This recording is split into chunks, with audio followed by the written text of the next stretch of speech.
A single mother paid for groceries with coins at a Walmart checkout. The billionaire standing right behind her looked into her cart and froze. It wasn't the coins. It wasn't the growing line. It wasn't the shame burning across her face. It was what he didn't see in that cart that broke something inside him. Because 27 years ago, a woman just like her had done the exact same thing in the exact same store, and that woman was his mother. 41-year-old Darius Kincaid hadn't cried since the day he buried her. Darius Kincaid was not the kind of billionaire who made headlines. He didn't tweet. He didn't do podcast interviews. He didn't stand on stages at tech conferences telling audiences how to hustle harder. He ran a $4.7 billion logistics empire from a corner office in downtown Boston, and most people who passed him on the street wouldn't have looked twice. That was by design. At 41, Darius was the sole owner and CEO of Kincaid Logistics Group, a freight and supply chain company that moved everything from medical equipment to fresh produce across 37 states. He'd built it from nothing. Not from a trust fund, not from a Stanford dorm room, not from a family connection that opened the first door. From a rusted box truck he'd bought at 23 with $3,200 borrowed from a credit union in Dorchester that almost didn't approve the loan because his credit score was 581 and his collateral was a handshake. That truck became 2 trucks. 2 became 6. 6 became a fleet. The fleet became a company. The company became an empire. And the boy from Dorchester became the man in the penthouse on Exeter Street in Back Bay, with floor-to-ceiling windows overlooking the Charles River and a closet full of suits that cost more than his mother had earned in a year. His watch alone was worth $26,000. A Vacheron Constantin Overseas titanium case blue dial, the kind of timepiece that whispered wealth instead of shouting it. He wore it every day, not because he cared about watches, but because it was the first expensive thing he'd ever bought himself, and every time he glanced at it, he remembered what time used to mean when you were poor. Time meant shifts. Time meant bus schedules. Time meant how long until the lights got cut off. Darius didn't flaunt. He didn't own a yacht. He didn't throw parties. His driver, a retired Marine named Clyde, drove him in a black Maybach with tinted windows, but Darius sat in the back seat the way other men sat in waiting rooms. Quiet, still, somewhere else entirely. Because the truth about Darius Kincaid, the truth that no Forbes profile or Business Journal feature had ever captured, was that he hadn't enjoyed a single day of his wealth. Not one. Not the day the company crossed $1 billion in revenue. Not the day he bought the penthouse. Not the day Bloomberg called him one of the most influential black entrepreneurs in America. Every milestone arrived hollow like a package delivered to the wrong address, because the only person who would have made any of it matter was already gone. Lorraine Kincaid. His mother. She died 12 years ago. Congestive heart failure at 54 in a 1-bedroom apartment on Hancock Street in Dorchester, with $47 in her bank account and a refrigerator that held half a loaf of bread, a jar of mustard, and a gallon of milk she'd bought for a son who no longer lived. There, she died 3 years before Darius made his first $1 million. 3 years before he could have moved her anywhere, bought her anything, given her everything she'd spent a lifetime pretending she didn't need. 3 years too late. That math haunted him the way only permanent math can, the kind you can't renegotiate, can't restructure, can't solve with money or power or time. Lorraine had worked 2 jobs for as long as Darius could remember. Janitorial at a downtown office building from 6 in the morning until 2 in the afternoon. Then prep cook at a soul food restaurant on Blue Hill Avenue from 4 until close. She came home smelling like pine sol and fryer grease. Her hands swollen, her back bent, her smile still somehow intact. And every night, no matter how late she walked through that door, she'd check on Darius in his bed, pull the blanket up to his chin, and whisper the same thing. "You eat first, baby. Mama already ate." She never ate first. Not once. Not in 18 years of raising him alone after his father left when Darius was 3. She'd serve him dinner, sit across the table, and drink water or coffee while he ate, pretending she'd already had something at the restaurant. He believed her until he was 12. Then he started noticing. The way she'd push food around a plate without lifting the fork. The way she'd wrap her portion in foil and put it in the fridge for him tomorrow. She gave everything she had and called it enough. She went without and called it fine. And she died before her son could give any of it back. That was the wound Darius carried. Not on his face, not in his voice, not in the way he ran his company with precision and discipline, but deep marrow, deep in the place where grief lives after it stops being sharp and becomes something worse, permanent. Every year, on March 14th, the anniversary of Lorraine's passing, Darius disappeared. His assistant Denise knew not to schedule meetings. Clyde knew not to bring the car. The office knew not to call. Darius. Because on that day, Darius Kincaid stopped being a billionaire. He put on a gray hoodie that had survived since his 20s faded and pilled at the cuffs. He drove his old Honda Civic, a 2009 model, with 143,000 miles that he kept registered and insured and parked in a private garage for exactly this purpose. And he went home. Not to the penthouse. Home. Dorchester. He drove down Blue Hill Avenue with the windows cracked, letting in the March air that still carried winter's bite, past the barber shop where he got his first haircut, past the corner store where Lorraine sent him for milk on school mornings, past the bus stop where she stood every single day at 5:15 a.m. in shoes that were splitting at the sole because she'd spent the shoe money on his school supplies instead. He parked at Oak Lawn Cemetery and walked to Plot 47 Section C. A modest headstone, gray granite. Lorraine Marie Kincaid, beloved mother. He placed white chrysanthemums against the stone, the same ones every year, because Lorraine used to say they were the best flowers a poor woman could buy. Cheap, but they last. Like us, baby.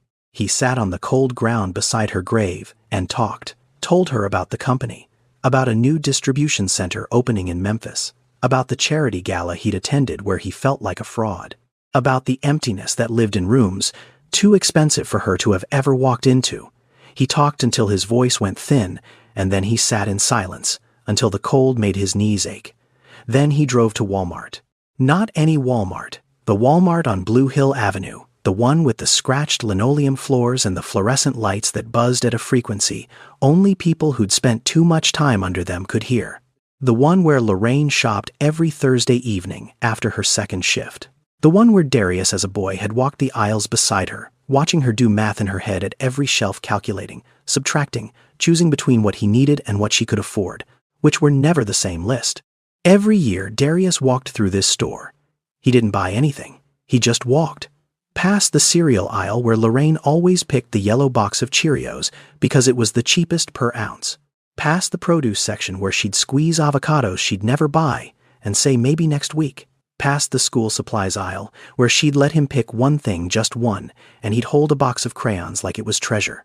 He walked, and he remembered, and he left. 12 years of this ritual. 12 years of walking through a Walmart like a ghost visiting the living. But this year, something shifted. He stopped at the cereal aisle, reached up to the shelf, wrapped his fingers around a yellow box of Cheerios, 8.9 ounces. Same brand, same size, same shelf position. He looked at it for a long time. Then he put it in a basket. It was the first thing he'd purchased in this store in 12 years. He walked to the checkout lanes, chose a regular line instead of self-checkout because Lorraine never trusted machines with money, and stood behind two other customers. His hoodie was pulled up, his Vacheron Constantine hidden under the sleeve. Nobody looked at him. Nobody recognized him. In Dorchester, in this Walmart, he was just another man holding a box of cereal. The line moved slowly. The person directly in front of him finished and left, and then Darius saw her. A woman. Late 20s, maybe 30. Thin in a way that wasn't athletic, that came from skipping too many meals and pretending it was a choice. She wore a jacket too light for March in Boston, denim no lining, the zipper broken halfway up so it hung open at the collar.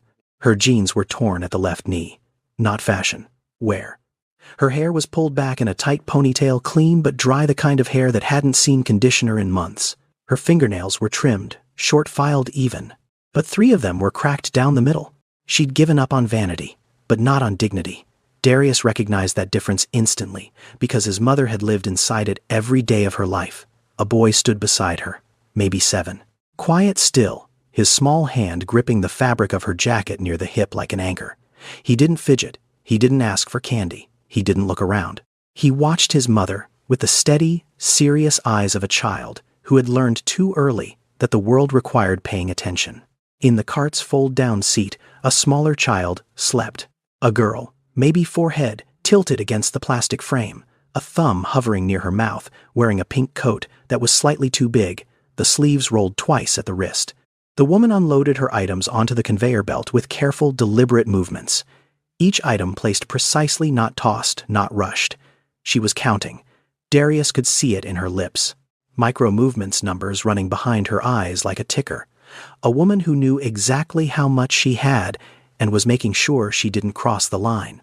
The cashier, a heavy-set woman in her 50s with reading glasses on a chain and a name tag that said Keisha, began scanning. The beeps came steady. Item after item. The total climbed on the small screen. 3142, 3618, 3991, 4112, 4372. Keisha read the total aloud. 4372. The woman reached into her jacket pocket and pulled out a worn Ziploc bag. Then another. Then a third. 3 small plastic bags, each filled with coins. Quarters in one, dimes in another, nickels and pennies mixed in the third. She'd sorted them, counted them, organized them the night before with the precision of someone who treated every cent like a soldier in a war she was barely surviving. She opened the first bag and poured quarters onto the counter. They spread across the surface in a metallic whisper. Keisha looked at the coins, exhaled through her nose so softly, only someone watching closely would have noticed, and began counting. The line behind Darius grew. A man in a Red Sox cap shifted his weight and muttered something under his breath. A woman, 2 spots back, shook her head and pulled out her phone, the universal gesture of performed impatience. The mother didn't look up. Her hands trembled slightly as she opened the second bag. Dimes scattered across the counter like tiny silver apologies. The boy beside her, the 7-year-old with the serious eyes, looked at his mother's shaking hands, then looked down at his shoes. He knew. Even at 7, he knew exactly what this moment cost her. Not in money. In something heavier than money. In the quiet currency of shame that poverty charges on every transaction. In front of $43.72 worth of groceries.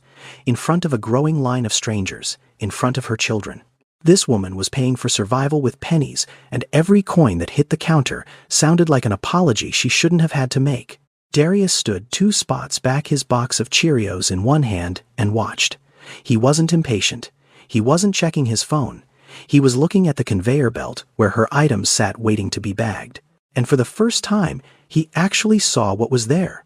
A yellow box of Cheerios, 8.9 ounces. The same box, the same brand, the same shelf. The exact cereal he was holding in his own hand. A gallon of whole milk. A jar of peanut butter store brand, the kind with the white label and the plain font that says "We know you can't afford Jif." A loaf of white bread. A bag of apples, the small ones 5 pounds for $3.99, the cheapest option in produce. A 6-pack of juice boxes, fruit punch, the ones with the cartoon parrot on the front. Children's socks, size 7. A bottle of children's chewable vitamin C, 2 composition notebooks wide-ruled, a box of colored pencils, 12 count, and a bottle of children's cough syrup grape flavor. Darius scanned the items again, then once more slowly, the way a man reads a sentence that changes the meaning of everything before it. Every single item was for children. The cereal was for them. The milk was for them. The socks, the vitamins, the notebooks, the cough syrup, all of it. Every coin she was counting, every penny she was scraping from the bottom of a Ziploc bag was being spent on her kids. There was no shampoo, no deodorant, no razor, no lotion, no snack she might have wanted for herself, no meat, no protein of any kind that wasn't peanut butter, no coffee, no magazine, no lip balm, nothing for her, not one thing. Darius looked at the woman again, the broken zipper, the thin jacket, the dry hair, the cracked nails. She was standing in a Walmart checkout line in March in Boston, where the wind cut through denim like it wasn't there, paying for her children's groceries, with coins she'd counted by hand the night before, and she hadn't spent a single cent on herself. He looked at the Cheerios in her cart, then at the Cheerios in his hand. Same box, same shelf, same store, 27 years apart. His mother's hands had done the same thing. On this same counter, with the same coins. Buying the same cereal. For him, Never for herself, always for him. And the whole world had just stopped right there between the beep of a scanner and the clink of a dime hitting Formica, and Darius Kincaid could not move.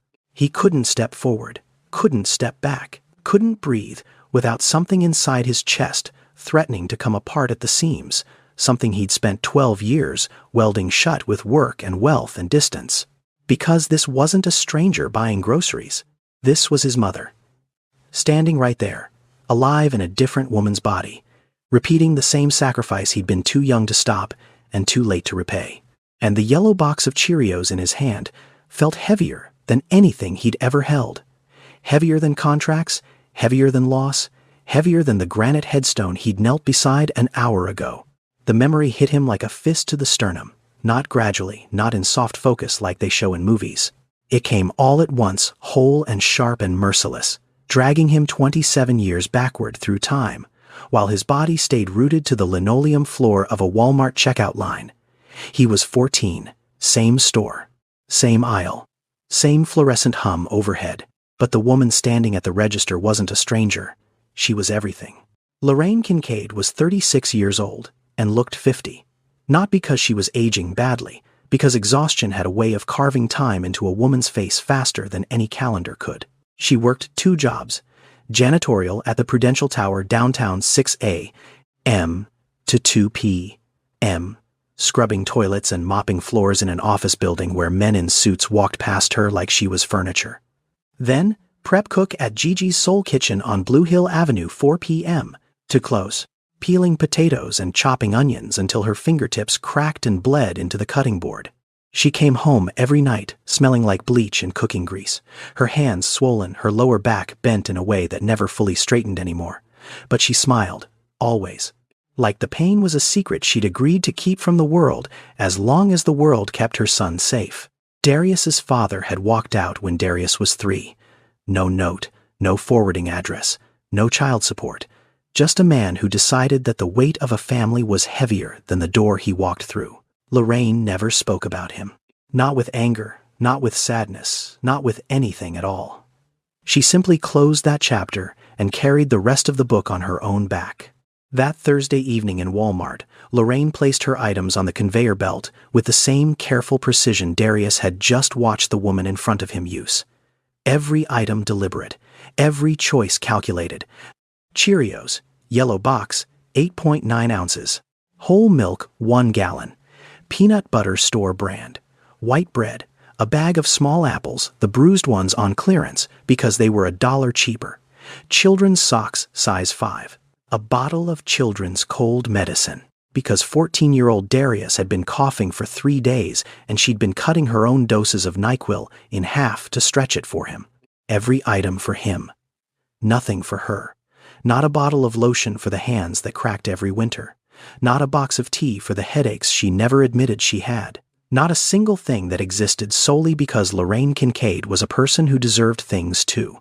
She paid in coins. Quarters first counted out in stacks of 4, then dimes, then nickels and pennies poured from a sandwich bag she'd folded neatly in her apron pocket. The cashier, a teenage girl who couldn't have been older than 16, counted slowly. The line behind them grew. Someone sighed. Someone shifted their weight with the theatrical impatience of a person who had never once worried about whether their debit card would clear. Lorraine didn't flinch. She stood straight, chin-level eyes forward, hands folded at her waist while the coins were counted. Dignity poured off her like armor. And Darius, 14 and old enough to understand, but too young to fix anything, stood beside her and felt something in his chest that he couldn't name then and still couldn't name now. Something between rage and reverence. Between wanting to burn the world down and wanting to build his mother a castle inside it. He watched her count coins and made a promise to himself that he would never let her do this again. That one day, he would hand her a credit card with no limit and tell her to buy everything she'd ever skipped, every lotion, every tea, every meal she'd pretended she'd already eaten. That one day, the woman who gave everything would finally receive something back. He was 27 years too late. Ma, he'd said that evening walking to the car with plastic bags cutting into his fingers because he insisted on carrying all of them. "You didn't get anything for yourself," Lorraine smiled. She didn't look at him. She looked straight ahead, keys already in her hand, the smile of a woman who'd practiced this answer so many times it came out smooth as scripture. Mama already ate, baby. Don't worry about Mama. She hadn't eaten. He knew that now. He'd known it since he was 16 when he started paying attention to the math. When SNAP ran out on the 23rd of the month, Lorraine switched to cash. And when the cash ran out 3 days later, she switched to nothing. Coffee in the morning, free bread rolls from Gigi's, water from the tap. For 5, sometimes 7 days, she survived on air and willpower and the absolute refusal to let her son see hunger on her face. She never asked for help. Not from the government, not from neighbors, not from the church on the corner that ran a food pantry every Saturday. "We don't take handouts, Darius," she'd say, pressing his school shirt with an iron that had a frayed cord she refused to replace. "We figure it out." Pride was her weapon. Pride was also her cage. And she lived inside both, until her heart gave out at 54 in the apartment on Hancock Street, with $47 in her savings account and a refrigerator that held milk for a son who hadn't lived there in 6 years. 3 years before he made his first million. 3 years before he could have moved her anywhere, given her anything, told her she'd never have to count another coin as long as she lived. Darius stood in the checkout line at Walmart on Blue Hill Avenue, holding a box of Cheerios identical to the one his mother had bought 27 years ago, and watched a stranger count coins with the same trembling hands, the same straight spine, the same invisible armor of dignity wrapped around the same desperate math. And for the first time in 12 years, his eyes burned. Not because he was sad, because he was too late. Again, he knew the numbers. Every year, his company's charitable foundation published an annual report. Every year, Darius read it cover to cover, not because he cared about the PR, but because the data kept him honest, kept him connected at least on paper to a world he'd climbed out of, but never truly left. 13 million children in America lived in food-insecure households. 13 million. That wasn't a typo. That wasn't a third-world statistic. That was here, in the richest country on earth. 13 million children who went to bed not knowing if breakfast was guaranteed. Single mothers were 5 times more likely to live below the poverty line than two-parent households. 5 times. Not 2, not 3, 5. And the average SNAP benefit, the government's answer to hunger, came out to roughly $6.30 per person per day. That was $2.10 per meal. $2.10 to feed a child breakfast, lunch, and dinner, in a country where a medium coffee at Starbucks cost more than that. And here was the part that most people never saw: SNAP benefits ran out. They were calculated monthly, distributed on a fixed schedule, and for millions of families, the math simply didn't stretch. By the 3rd or 4th week, the card was empty. The balance hit 0. And whatever gap remained between government assistance and actual survival had to be filled with something else. Side jobs, borrowed money, skipped meals, coins counted on a kitchen table at midnight by a mother too tired to sleep but too determined to quit. That was what Tamara was doing right now. Darius could see it with a clarity that cut through every quarterly report and philanthropic summary he'd ever read. This wasn't data. This was a woman standing 6 feet in front of him, paying for her children's groceries with sorted coins because the system had done the math and decided her family wasn't worth another 31 days of food. His mother had never applied for food stamps. Never once. "We don't take handouts, Darius." She'd said it like a mantra, like a prayer, like a shield she held up against a world that already thought less of her for being poor and black and alone. She filled the gap with overtime shifts and free restaurant scraps and the kind of creative hunger management that no one teaches in school but every poor mother learns by instinct. And this woman, this stranger in the broken zipper jacket, wasn't using an EBT card either. She was paying in coins. The same pride, the same refusal, the same quiet war fought with pennies instead of weapons. Darius stood behind her and felt the full weight of what it meant to know a statistic and then watch it breathe. The coins came up short. Keisha had counted everything twice. 3 Ziploc bags emptied every quarter, and dime and nickel and penny spread across the counter like a battlefield of copper and silver. The total was $43.72. The coins added up to $40.55, $3.17 short.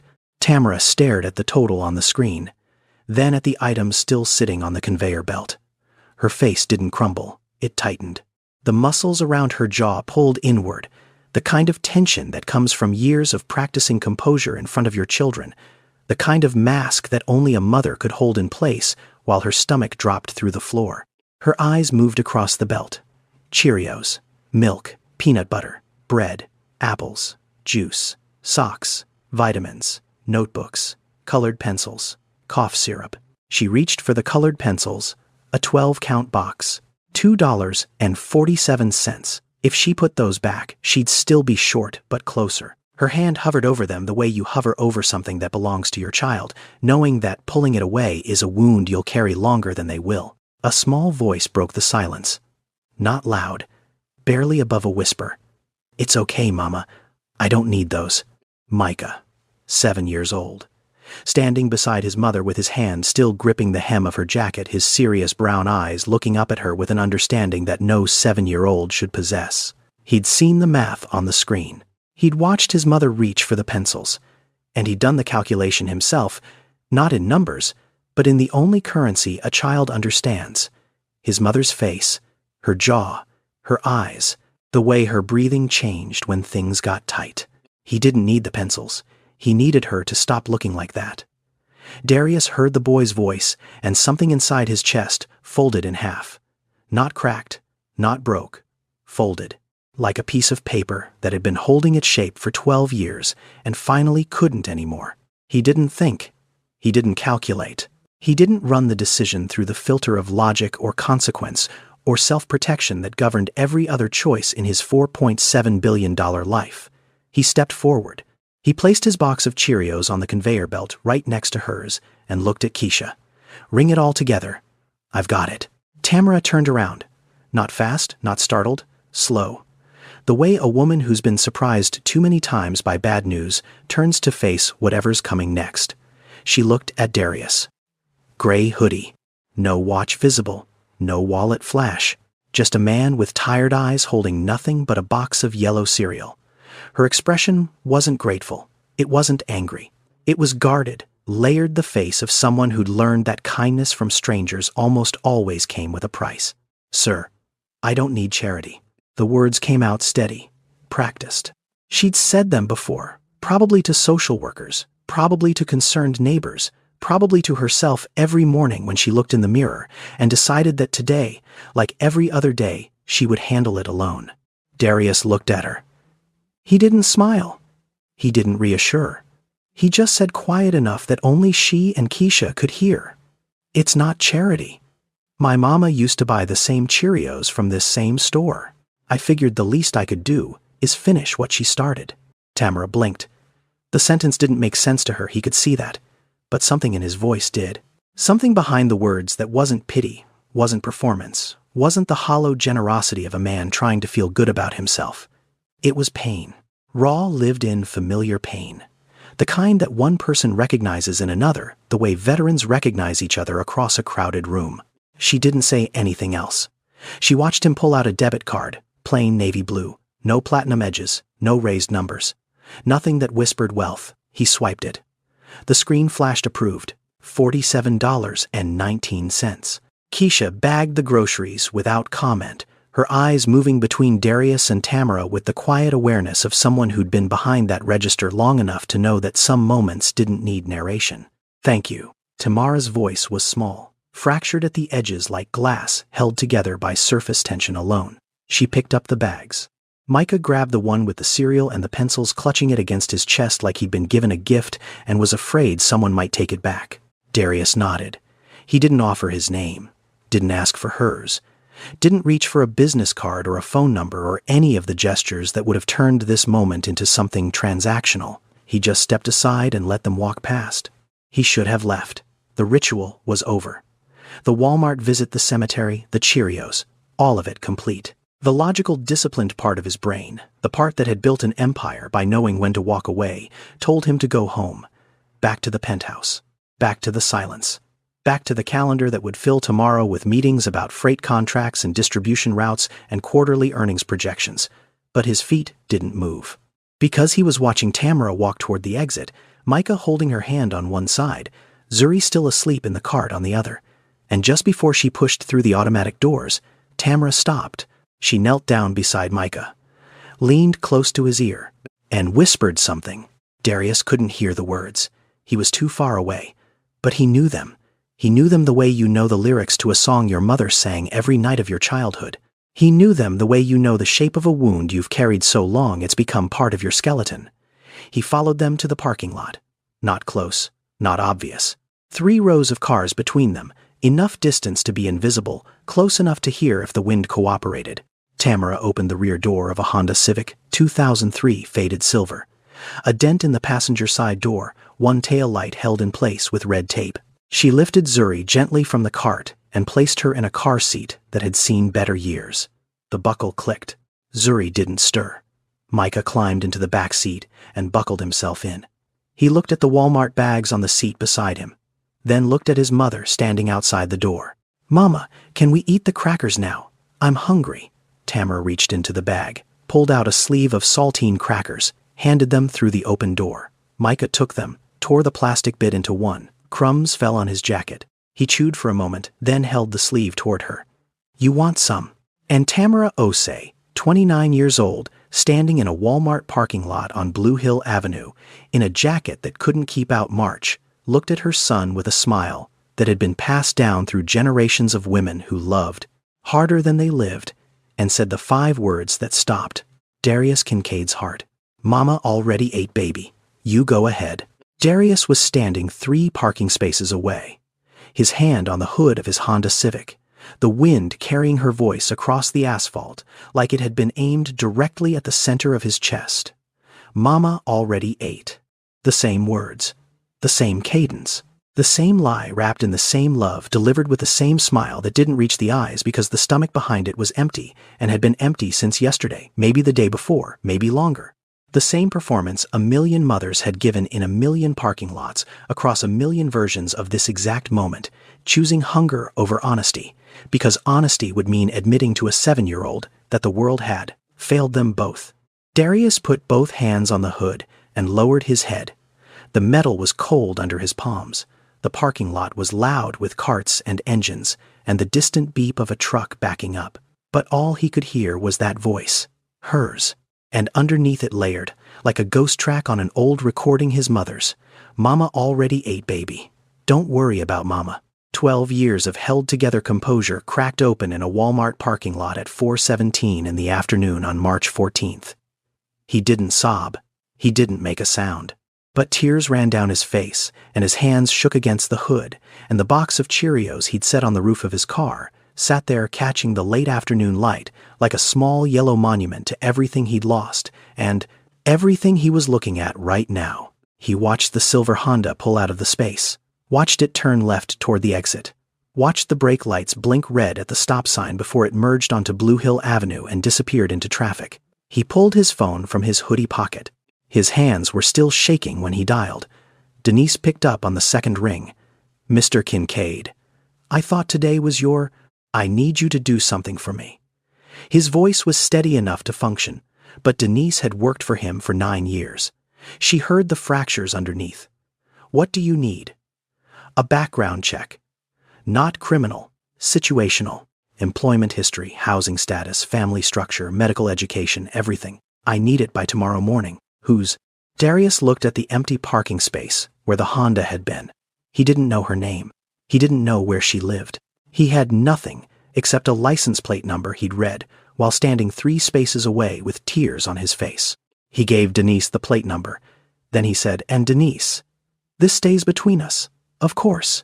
He hung up and stood in the parking lot for a long time.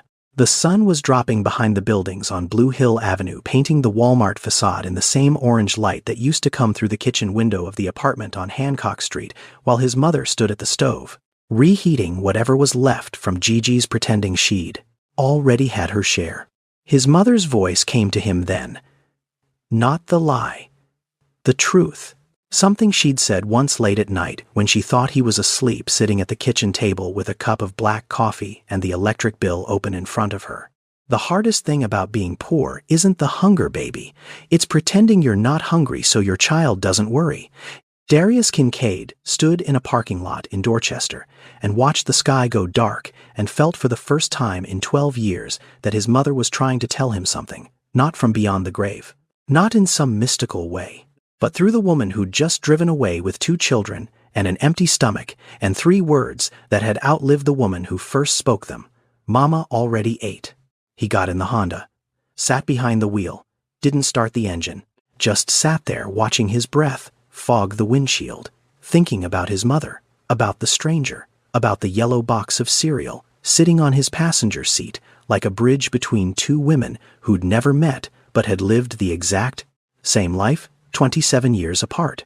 He was going to find her, not to give her money, not to be a hero, not to prove anything to anyone, but because his mother had spent her whole life pretending she wasn't hungry and she died before anyone could sit her down and say, "You matter, you're seen, you don't have to carry this alone." He couldn't save Lorraine. She was gone. But the woman in the parking lot wasn't. Not yet. And Darius Kincaid, who'd built a $4.7 billion company on logistics, on the science of getting the right thing to the right place at the right time, finally understood what that skill was actually for. Denise sent the file at 11:14 p.m., 2 days of digging, 48 hours of pulling public records, cross-referencing addresses, and building a profile from the kind of data that exists in government databases, but rarely gets read by anyone who could actually do something about it. Darius opened the email on his laptop in the penthouse. The city glowed through the floor-to-ceiling windows behind him. The Charles River was black and still reflecting the lights of Cambridge on the far bank. His coffee had gone cold 2 hours ago. He hadn't noticed. Tamara Na Osei, 29 years old, born in Roxbury, Massachusetts. Mother Abena Osei emigrated from Accra, Ghana in 1989. Father Jerome Osei, American-born, left the family when Tamara was 5. No forwarding address. No child support paid. Last known location somewhere in Florida. Last contact never. Darius read that line twice. His own father had left when he was 3. Last known location nowhere that mattered. Last contact, a door closing, and a silence that lasted a lifetime. Tamara's mother Abena worked as a nursing aide at a long-term care facility in Mattapan for 22 years. She died 6 years ago. Complications from type 2 diabetes. She was 53. She left behind no estate, no savings, no life insurance. Just a daughter and 2 grandchildren she'd helped raise between double shifts and insulin injections that she sometimes skipped because the copay was $14, and $14 was a gallon of milk, a loaf of bread, and bus fare for a week. Lorraine Kincaid had died at 54. Congestive heart failure. $47 in her account, 1 year apart in age, $1 apart in savings. 2 women who'd never met living the same life in different zip codes dying the same way for the same reason, not from disease, from the accumulation of years spent putting everyone else first and themselves last until their bodies simply couldn't carry the weight anymore. Darius closed his eyes, opened them, kept reading. Tamara graduated from Madison Park Technical Vocational High School with a 3.7 GPA. She was accepted into the licensed practical nursing program at Bunker Hill Community College on a partial scholarship. She completed 3 semesters, top of her clinical rotation. Instructors noted her as exceptional. The word actually appeared in her academic file underlined. Then she got pregnant. She was 22. The father, a man named Jamal, whose last name appeared nowhere in Tamara's records because he'd disappeared so thoroughly, it was as if he'd been erased from the system entirely, promised to stay, promised to help, promised to be there when the baby came. 4 months after Micah was born, Jamal was gone. Same story, same door, same silence. Tamara withdrew from Bunker Hill, not because she wanted to, because there is no affordable childcare for a newborn in Boston. If you don't have family, don't have a partner, don't have savings, and don't have the kind of safety net that wealthy people assume everyone has, they've never had to live without one. She took 2 jobs, prep cook at a restaurant on Dudley Street 6 a.m. to 2 p.m., cleaning crew at an office building in the financial district 5 p.m. to midnight. Between shifts, she picked up Micah from a neighbor who watched him for $40 a week, fed him, bathed him, read to him, put him to bed, and left for the second job before he woke up from his nap. Darius recognized the schedule.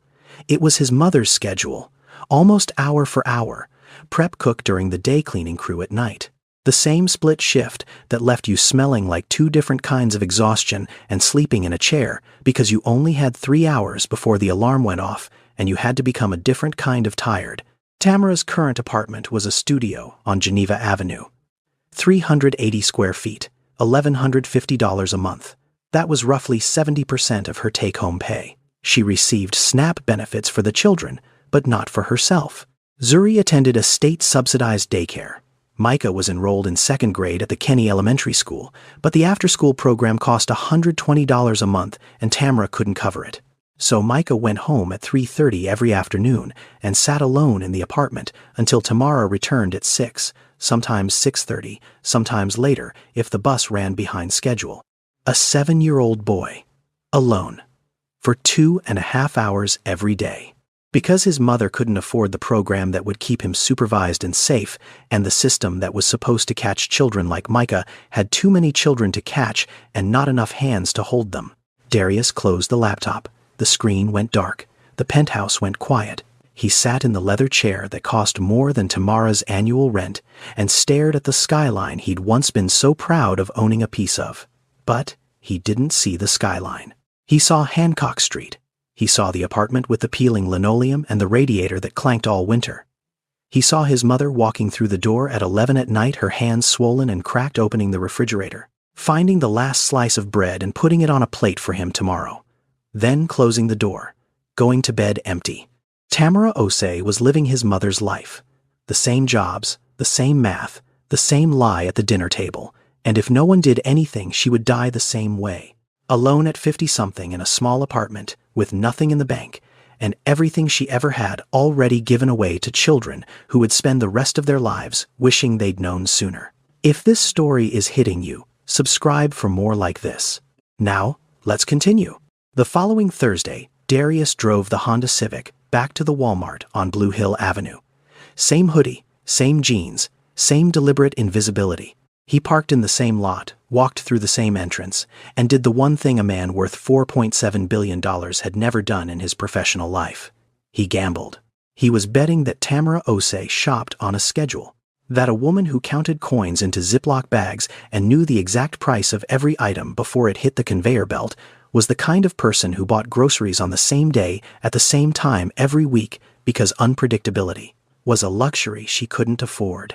He walked past the pharmacy section, past the cleaning supplies, past the seasonal display of discounted Valentine's candy that nobody had bought, and turned into the dairy aisle. She was there, standing in front of the refrigerated case with a gallon of whole milk in one hand and a half-gallon in the other, her eyes moving between the price tags like a calculator, running a program she'd memorized long ago. Micah stood beside her, holding the edge of the cart. Zuri was in the fold-down seat, awake, this time chewing on the ear of a stuffed rabbit that had seen better decades. Darius approached from the far end of the aisle. Slow, casual. The body language of a man who happened to be in the same store, not a man who'd read a 40-page report about her life 2 nights ago. "Excuse me. I think we met last week. At the register." Tamara looked up. Recognition came fast. Not warmth, not relief, caution. The measured, practiced wariness of a woman who had learned that people who showed up twice usually wanted something. Then Micah saw him. The boy's face changed. Not a smile exactly, but something close. The softening that happens when a child recognizes someone who was kind to his mother in a moment when the world wasn't. "You're the Cheerios man," Micah said. Darius almost laughed. Almost. It caught in his chest like a hiccup. The sound of surprise mixed with something he hadn't felt in a long time. Delight. Pure, unexpected delight. He'd been called Mr. Kincaid by investors. Sir by employees. Darius by exactly 2 people in his life, both of whom were dead. But Cheerios, man. That was new. "I am," he said. "That's me." Tamara put the milk back. The gallon. She kept the half-gallon. The cheaper option. The math never stopped, even mid-conversation. "I wanted to say thank you again," she said carefully, "for what you did. You didn't have to. I know I didn't." Silence. The fluorescent hum of the dairy case filled the space between them. Darius knelt down slow, like a man who'd learned from his mother that the fastest way to earn a woman's trust was to speak to her children first. "Hey, Micah, what grade are you in?" Second Micah said. "At Kenny Elementary. On Glenway, you know it. I used to walk past it every day. My school was 3 blocks over." Micah studied him with those serious brown eyes. "Did you walk by yourself every day?" Something passed between them. A recognition that only 2 people who'd grown up in the same neighborhood and the same kind of alone could understand. Darius stood and looked at Tamara. "Can I buy you and the kids lunch? There's a diner 2 blocks from here. My mom used to take me there after shopping." Tamara's jaw tightened.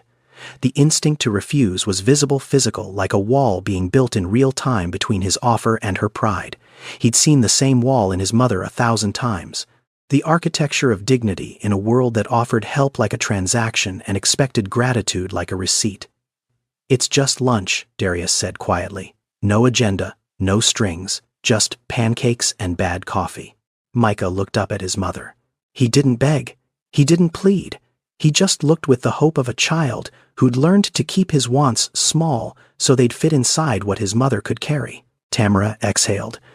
"Okay, just lunch." The diner was called Gigi's. Not the original. The original had closed 8 years ago, when the owner retired. But the new owner kept the name, kept the menu, kept the booth by the window that Lorraine used to slide into every other Thursday evening after shopping when she'd saved enough that week to buy Darius a short stack of pancakes and pretend she'd already eaten. Darius didn't tell Tamara any of this. He just held the door open and let them walk through. Micah slid into the booth and immediately opened the laminated menu, scanning the pictures with the intensity of a boy who didn't eat at restaurants often enough for it to feel ordinary. "Can I get pancakes?" he asked, looking at Tamara, not Darius, because he knew who paid for things in his world. "Order whatever you want," Darius said before Tamara could calculate the price. Zuri pointed at a picture on the kids' menu. "The yellow one," she declared. "Eggs sunny side up." She didn't know the name. She knew the color. 4 years old and already fluent in the language of choosing things by sight because nobody had taught her the words yet. Tamara ordered coffee, just coffee, black. Nothing else. Darius looked at her across the table. "You're not eating." She wrapped both hands around the mug, like a woman trying to absorb warmth through ceramic. "I'm fine. I already." She stopped. The sentence hung in the air between them, half-formed the first 2 words of a lie she'd told 1,000 times to 1,000 people in 1,000 variations. "I already ate. I'm not hungry. I had something at work." The universal language of mothers who'd perfected the art of disappearing their own hunger so thoroughly that it became invisible even to themselves. But she couldn't finish it. Not here. Not in front of this man who'd paid for her groceries with a box of Cheerios and a sentence about his mother that still echoed in her head a week later. Something in his eyes when he'd said it. Something that told her he knew. The second half of that sentence, the part she never said out loud, the part that went, "I already ate," which means I didn't eat, which means I won't eat until tomorrow, which means the math works out, and my children never have to know. Darius didn't wait for her to finish. He flagged the waitress. "2 short stacks, please. One for the gentleman here, and one for her." He nodded toward Tamara. Same thing. Butter and syrup. Tamara opened her mouth to protest. "My mom used to say the same thing," Darius said quietly. His voice wasn't preachy. It wasn't pitying. It was the voice of someone pulling a thread they'd carried for decades. "I'm fine. I already ate. Don't worry about me." She said it every single day. Took me 25 years to figure out she was lying every time. Tamara stared at him. Her lips pressed together. Her eyes glistened, not with tears exactly, but with the kind of moisture that rises when someone says out loud the thing you've been hiding underwater for so long you forgot it was there. The pancakes arrived. Micah attacked his with the unself-conscious joy of a 7-year-old who had temporarily forgotten that the world was complicated. Zuri poked her eggs with a fork, fascinated by the way the yolk ran across the plate like liquid gold. Tamara looked at the pancakes in front of her. Stacked. Buttered. Warm. She picked up the fork slowly, like someone who'd forgotten the weight of eating without calculating who else needed to eat first. She took a bite, chewed, swallowed, and for a moment, just a moment, The tightness in her shoulders loosened, and she looked like a woman who was simply eating breakfast instead of a woman performing the endless calculus of sacrifice. She told him about the nursing program, not because he asked, because the pancakes had done something that a week of sleepless nights couldn't. They'd made her feel for 11 minutes in a vinyl booth, like a person instead of a system. She told him she'd been 3 semesters into the LPN program at Bunker Hill, top of her clinical rotation. Instructors had used the word exceptional. She told him about the pregnancy, about Jamal, about the withdrawal, about the 2 jobs, about Micah coming home to an empty apartment every afternoon, because after school cost $120 a month, and $120 a month was 4 days of groceries. She didn't tell it like a tragedy. She told it like a list, calm, matter of fact. The way you describe a problem you've stared at for so long it's lost its emotional charge and become just another wall you walk around every day. But Darius heard the charge underneath. He heard the dream that had been folded and placed in a drawer so deep she'd almost forgotten which drawer it was in. What would you do, he asked, if you could go back to school? Tamara stopped chewing. She looked at him with an expression he'd seen before on the faces of people in boardrooms when someone asked a question that changed the shape of the entire conversation. I'd finish my nursing license. The answer came immediately. No pause, no calculation, no weighing of probability or practicality. It came the way truth comes when it's been held captive, and someone finally opens the door. I'd finish my LPN. Then I'd work toward my RN. I want to be in community health. Clinics. The ones in neighborhoods like this, where people can't afford to get sick, but can't afford not to. Darius looked at her. 29 years old, 2 children, 2 jobs, a 380-square-foot apartment, and a dream she'd kept alive for 7 years on nothing but willpower and memory. She hadn't buried it. She'd just run out of hands to carry it. Okay, he said. Let me make a phone call. Tamara's face shifted. Not hope. Not yet. Something before hope.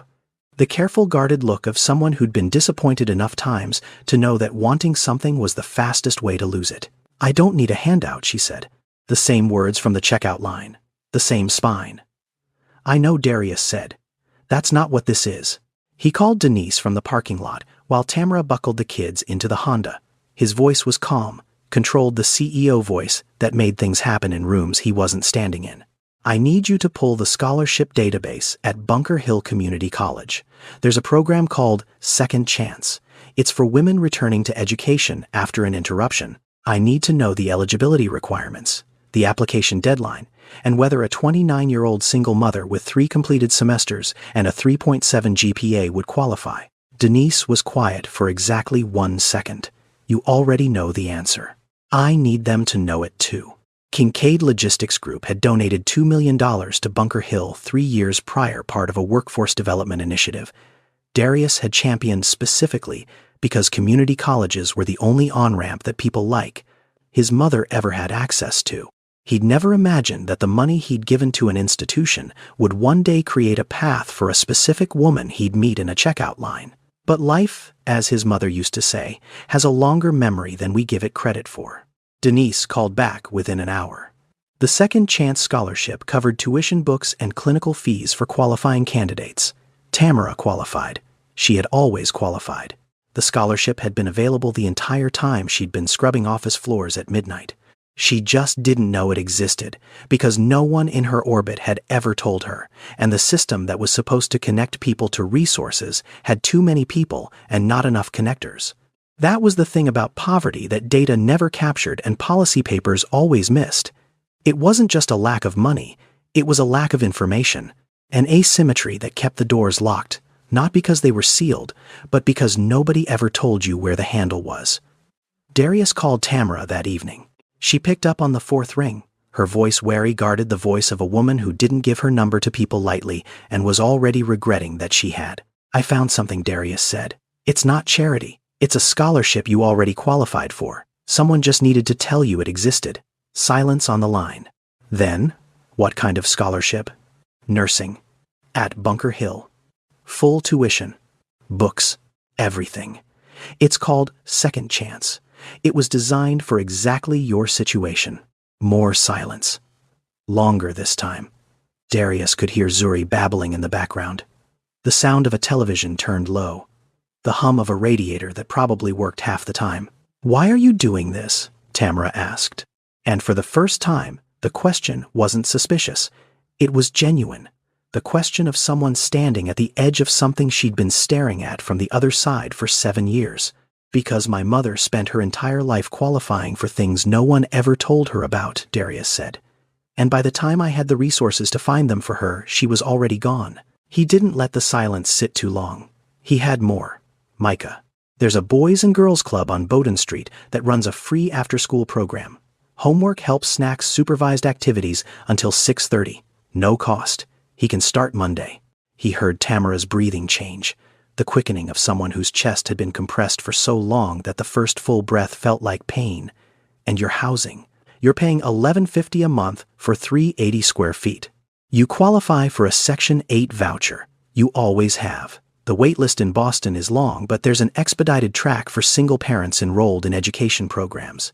Denise, my assistant, she's already started the paperwork. If you want her to." Tamara didn't speak for a long time.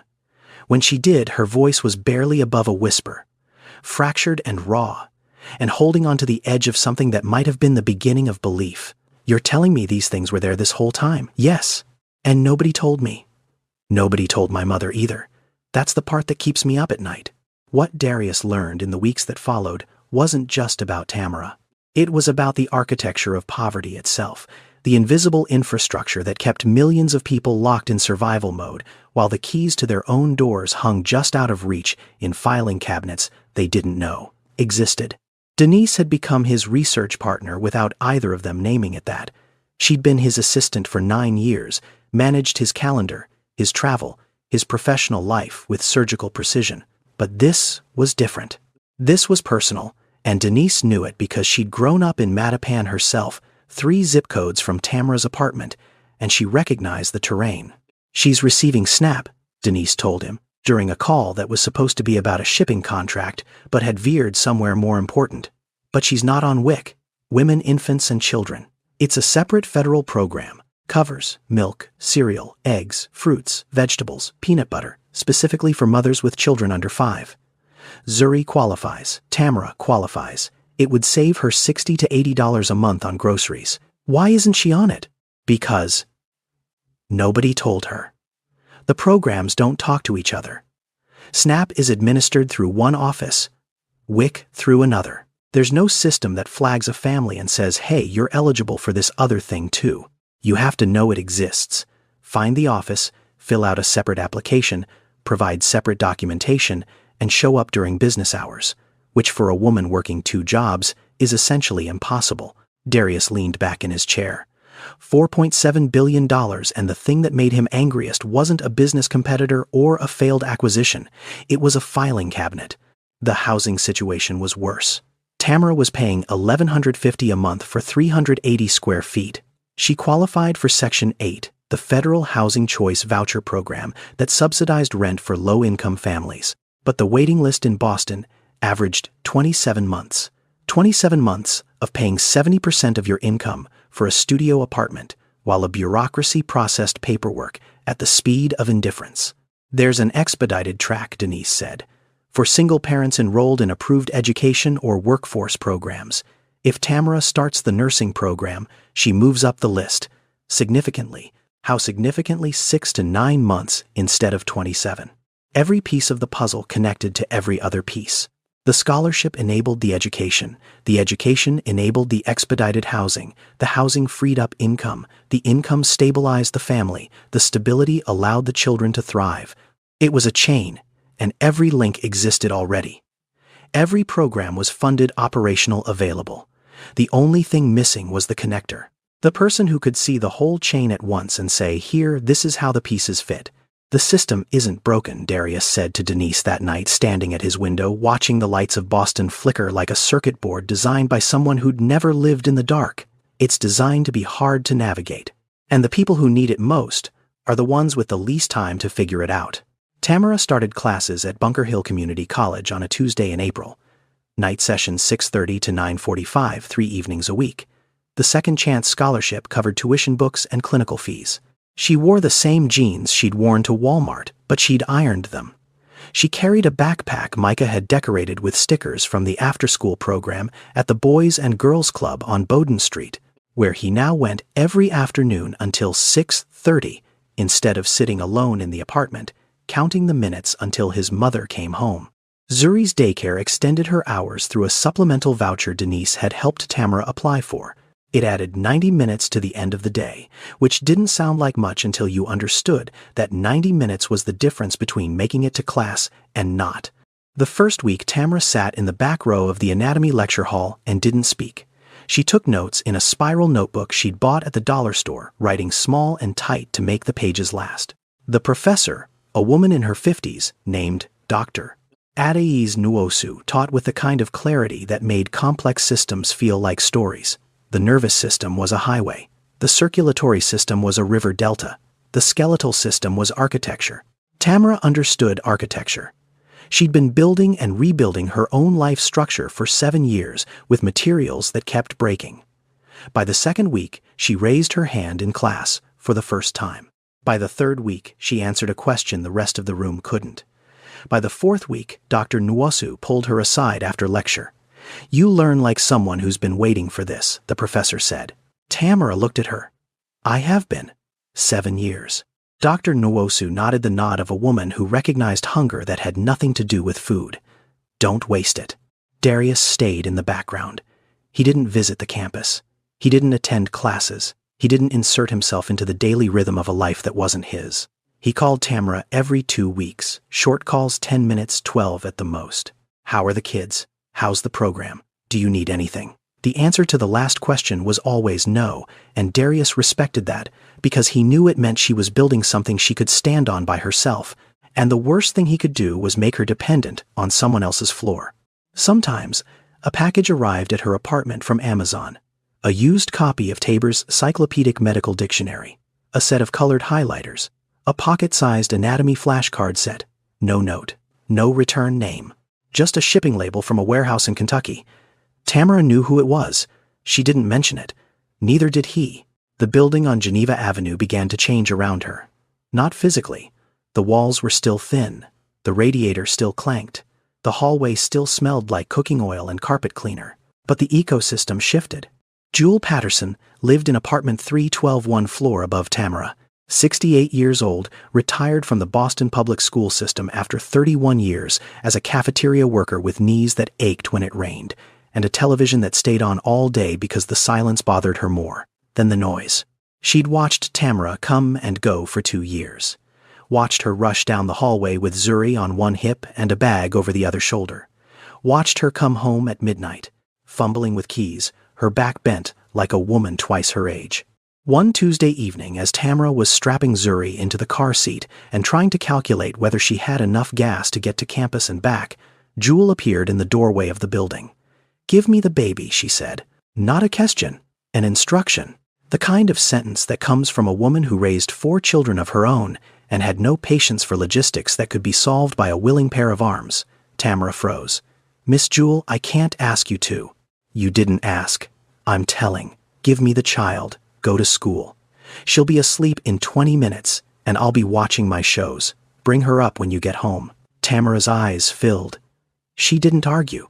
She handed Zuri to Jewel, who settled the girl against her shoulder with the practiced ease of someone who'd held 1,000 children and walked back inside, humming a song that sounded like something from a church Tamara had never attended, but somehow recognized.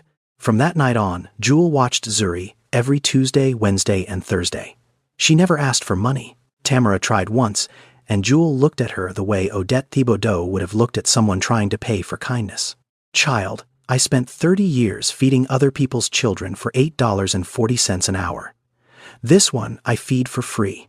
Micah, for his part, started carrying Jewel's trash down to the dumpster without being asked. Every Tuesday and Thursday like clockwork. He'd knock on her door at 6:15, take the bag, disappear down the stairs, and come back with his hands empty and his chin up. 7 years old and already fluent in the only language of gratitude that mattered: action. Tamara brought homemade banana bread to class in the 6th week. She'd baked it at midnight the night before, using a recipe she'd found in a library book, and bananas Jewel had given her that were going brown. She cut it into 12 pieces and set it on the shared table in the study room, where 4 other students, all women, all mothers, all returning after interruptions that had lasted between 3 and 11 years, gathered after Lecture 2, Review Notes. I figured, if we're all going to suffer through the musculoskeletal system together, we might as well eat, Tamara said. They laughed. They ate. They studied. And by the 7th week, the study group had a name chosen by a 34-year-old woman named Renee, who was returning to school after leaving an abusive marriage and starting over with nothing but a court order and a determination to become something her daughter could be proud of. They called themselves the Second Chancers. Tamara was becoming slowly, and without announcement, the center of a small orbit, not because she sought it, because she'd been helped, and the first thing she did with the stability was extend it outward, the way a person who'd been drowning and finally touches solid ground, doesn't climb to higher land, but turns around and reaches back into the water. Month 4 broke her. Not all at once. Not dramatically. The way most things break when you're poor and tired and trying to hold together a life that has too many moving parts and not enough margin for error. It breaks quietly in the space between 2 a.m. and 5 a.m. when the apartment is dark and the world is asleep and you're the only person awake because sleep is a luxury that requires a mind at rest and your mind hasn't rested in 4 years. Zuri got an ear infection on a Wednesday. Double otitis media both ears, the kind that turns a 4-year-old into a screaming, inconsolable furnace of fever and pain. The pediatrician prescribed amoxicillin $14 with the discount card and 3 days home from daycare. 3 days. 3 days meant Tamara couldn't work the morning shift at the restaurant. One missed shift was $180 she wouldn't see on Friday's check. $180 was groceries for a week and a half. $180 was the margin between making rent and not, and the anatomy midterm was on Friday. Tamara sat on the floor of her apartment at 2 in the morning, with her back against the radiator, the textbook open across her knees, the pages blurring because her eyes had been open for 21 hours. Zuri was asleep on the sofa, the fever broken by 10 o'clock, but the exhaustion lingering in her small body like a tide that hadn't fully gone out. Micah was asleep in the bed curled around a pillow, his backpack already packed for morning, because he was the kind of child who prepared for tomorrow before today was finished. Tamara stared at the diagram of the skeletal system. 206 bones. She could name 142 from memory. She needed all of them by Friday. Her vision swam. Her hands were shaking not from cold, from the particular kind of tremor that comes from running on coffee and adrenaline and the refusal to admit that you've reached a wall. She picked up her phone, scrolled to a name she'd added 3 weeks ago, hesitated, pressed call. Darius answered on the second ring. 2:15 in the morning, and his voice was clear alert, the voice of a man who was sitting at a desk surrounded by shipping manifests and quarterly projections, because sleep was something he'd sacrificed so long ago he'd stopped, counting it as a loss. "I can't do this." Tamara's voice was flat. Not crying. Worse than crying. The absence of crying, the sound of a woman who'd used up every drop of emotional fuel and was running on fumes. "I can't be a student and a mother and a worker all at the same time. Something has to give." Darius was quiet, the kind of quiet that fills a phone line like pressure, like the air, before a storm that hasn't decided whether to break or hold.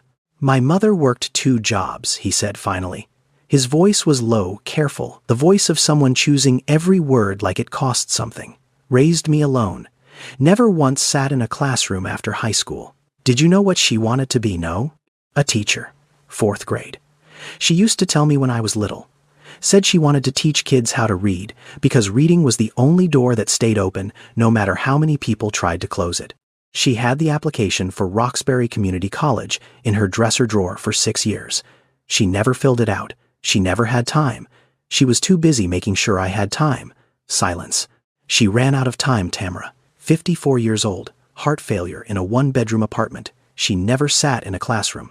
She never stood in front of a room full of 9-year-olds and taught them how a sentence works." He paused. "You still have time. Don't waste hers." The words landed in the dark apartment like stones dropped into still water. Don't waste hers.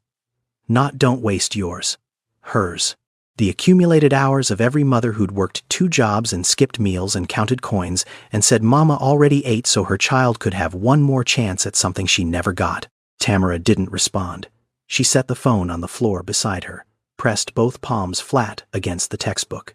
The skeletal system stared up at her 206 bones, arranged in the shape of a body that was designed to stand upright even when everything around it collapsed.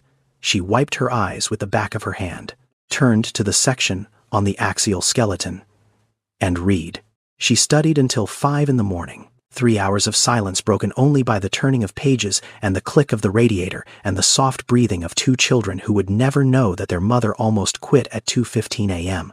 on a Thursday in July, and kept going because a man she barely knew reminded her that time was a debt she owed to women who'd never had enough of it. She took the midterm on Friday, scored a B+. Not perfect, not the top of the class, but passing solid earned in the trenches of a life that gave her no margin and demanded everything. When she told Darius the grade on their next call, he was quiet for a moment. Then he said, "Your mother would have been proud of that." And for the first time in the conversation, Tamara's composure cracked. Not with sadness, with the particular kind of grief that comes from hearing someone name a person you've been carrying in silence for 6 years. She would have, Tamara whispered. She really would have. March 14th came again the way it always did. Quiet, heavy, the kind of day that sits on your chest before your eyes even open. Darius drove the Honda Civic down Blue Hill Avenue with the windows cracked. Same hoodie, same route, same silence in the car that felt less like absence and more like presence, like someone sitting in the passenger seat who'd been gone for 12 years but never really left. He parked at Oaklawn Cemetery and walked to Plot 47 Section C. The headstone looked the same. Gray granite, Lorraine Marie Kincaid, beloved mother. The grass around it was trimmed because Darius paid a groundskeeper $100 a month to keep it that way, one of the smallest and most important line items in his entire financial life. He placed the chrysanthemums against the stone, white, the cheap ones that lasted. Like us, baby. He sat on the cold ground, the way he did every year, his back against the granite, his knees pulled up, looking out across the rows of headstones that stretched toward the tree line. For 12 years he'd come here and talked about business, about revenue, about expansion plans and quarterly projections and the new distribution center in Memphis. He'd talk about the company because the company was the only language he had left. The only proof he could offer that the years she'd spent counting coins and skipping meals and lying about having already eaten had produced something measurable, something that looked like it was worth the cost. But this year, he didn't talk about the company. I met someone, Ma. The wind moved through the cemetery. A bird called from somewhere behind the maintenance shed. She reminds me of you. Same cart, same coins, same lie about already eating. He paused, swallowed. She's got 2 kids, a boy who's too serious for 7 and a girl who sleeps through everything. The boy holds her jacket the way I used to hold yours. Like if he let go, you'd disappear. He pulled a blade of grass from the ground and rolled it between his fingers. I couldn't save you. I know that. I was 3 years too late and $1 billion too slow. You died in that apartment with $47 in the bank, and I was still trying to figure out how to get a second truck on the road. His voice cracked. Not dramatically, quietly, the way concrete cracks when pressure builds from underneath. But I think maybe that's why I stopped in that Walmart. Not because I planned to. Not because I'm generous or kind or any of the things people say about me in magazines. I stopped because the universe put your face on a stranger and dared me to walk past it. And I couldn't. I physically could not walk past your face again. He leaned his head back against the stone. I've been running from this for 12 years, Ma. Building things. Buying things, filling up the penthouse with furniture that costs more than our apartment and pretending that's the same as filling up the emptiness. But it's not. You know it's not. You always knew the difference between full and furnished. A car passed on the road beyond the cemetery wall. The sound faded. The quiet returned. I think I've been helping her because I'm trying to help you. And I know that doesn't make logical sense. You're gone. She's not you. But she's living your life, Ma. The same 2 jobs. The same empty fridge, the same smile that says everything's fine while her stomach eats itself. He wiped his eyes with the heel of his hand. If I can't go back and fill your cart, maybe I can fill hers. If I can't sit you down at Gigi's and make you eat the pancakes instead of watching me eat them, maybe I can do it for her. Not as a replacement, as a continuation, as proof that the way you loved me didn't die when you did. He sat there until the sun moved behind the trees and the shadow of the headstone stretched long across the grass. Then he stood up, pressed his palm flat against the cold granite, the way you press your hand against a closed door when you know someone's on the other side, and walked back to the car. He'd built a $4.7 billion company. He'd moved freight across 37 states. He'd been on the cover of Forbes and Bloomberg and every business publication that measured human beings in dollars. But the most valuable thing Darius Kincaid had ever done was pay $43.72 for a stranger's groceries in a Walmart on Blue Hill Avenue. Because that was the moment he stopped running from his mother and started running toward her. 14 months after that Thursday, at the checkout line, Tamara Osei walked across a stage at Bunker Hill Community College and received her licensed practical nursing certificate. The auditorium was small. Fluorescent lights, plastic folding chairs, a wooden podium with a microphone that squeaked when you adjusted it. The ceiling tiles had water stains in the corners, and the air conditioning hummed loud enough to compete with the applause. It was not Harvard. It was not a grand ballroom with chandeliers and keynote speakers and alumni donations funding the champagne.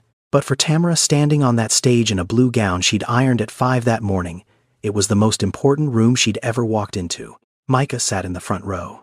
8 years old now, wearing a white button-down shirt Tamara had pressed with the same iron she used for her gown, the collar slightly crooked because he'd buttoned it himself and refused help. He sat straight. He didn't fidget. He watched the stage with those serious brown eyes, and when the announcer called his mother's name, Tamara Naa Osei, he clapped with both hands above his head, like he was trying to make the ceiling hear. Zuri sat on Jewel Patterson's lap in the second row, 5 years old, now clutching a stuffed cat named Biscuit, whose left ear had been loved to a permanent bend. She clapped when everyone else clapped, not because she understood the significance, but because clapping felt like the right thing to do when Mama was smiling and everyone else was making noise. Darius sat in the third row. Hoodie, jeans, the Vacheron Constantine hidden under his sleeve. Nobody around him recognized him. Nobody looked twice. He was just another guest in a room full of families watching their people cross a stage, and that anonymity was the most comfortable thing he'd worn in years. Tamara walked to the podium. The dean handed her the certificate. She took it with both hands, the same way she'd held the Ziploc bags of coins at Walmart 14 months ago. But this time her hands didn't shake. This time the thing she was holding wasn't a measurement of what she couldn't afford. It was proof of what she could become. She looked out at the audience, found Micah first, then Zuri, then Jewel. Then, 3 rows back, the man in the hoodie who'd paid for her Cheerios with a sentence about his mother and changed the trajectory of her entire life without once making her feel like she owed him anything. Their eyes met. Darius nodded. Small. The kind of nod that carries more than words can hold.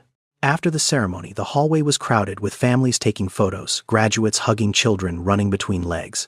Tamara found Darius near the water fountain, standing apart from the crowd the way he always did, like a man who'd built a life in boardrooms but felt most himself in margins. She didn't say thank you. She'd said it before enough times that the word had begun to feel too small for what it was supposed to contain. Instead, she reached into the pocket of her blue gown and pulled out a small white envelope. "This is for you," she said. Darius took it, opened it. Inside were bills and coins. He counted without thinking the way you count, when the numbers are already familiar. $43.72. Exact. And a folded piece of paper.